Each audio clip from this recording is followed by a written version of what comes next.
శ్రీకాకుళం అరసవిల్లి సూర్యనారాయణ మహాక్షేత్రం. ద్వాపర యుగంలో సూర్యనారాయణ స్వామి విగ్రహం బయటపడటానికి అసలు కారణం ఏమిటో ఈ వీడియోలో తెలుసుకుందాం.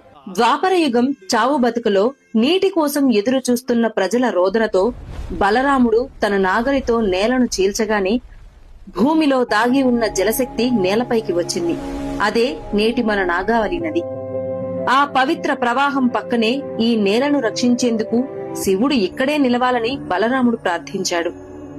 దేవతలంతా చేరి ఉమారుద్ర కోటిలింగేశ్వరుని ప్రతిష్ఠించారు. ఈ మహా కార్యానికి సాయంత్రం ఏకాంత సమయానికి చేరుకున్న ఇంద్రుడు శివపార్వతుల దర్శనం కోరగా నంది అతన్ని అడ్డుకున్నాడు. అవమానంతో మండిపోయిన ఇంద్రుడు దూసుకెళ్లగా నంది ఒక్క కొమ్ముతో అతన్ని ఆకాశంలోకి విసిరేశాడు.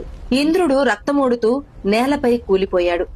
అప్పుడు ఒక అగ్నిజ్యోతి అతని ముందుకు ప్రత్యక్షమైంది. అది సూర్యుడు. కలియుగంలో భూమిని రక్షించేందుకు నేను ఇక్కడే కొలువవుతాను అని సూర్యుడు చెప్పాడు. నువ్వు పడిన నేలను వజ్రంతో చీల్చు, నా నిజరూపం బయటపడుతుంది అని సూర్యుడు చెప్పారు.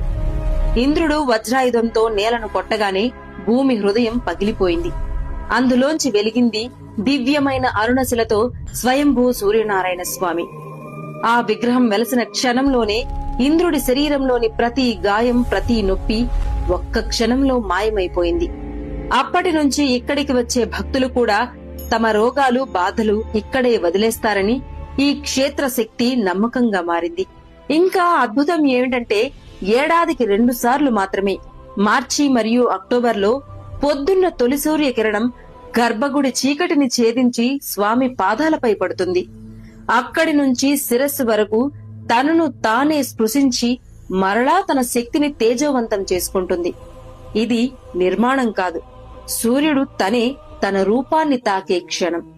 కృష్ణావతారం ముగిసిన తర్వాత కల్కి ఉదయించే వరకు ఈ భూమిని రక్షించేందుకు వెలసిన ఏకైక మహాక్షేత్రం శ్రీ అరసవిల్లి సూర్యనారాయణ స్వామి క్షేత్రం.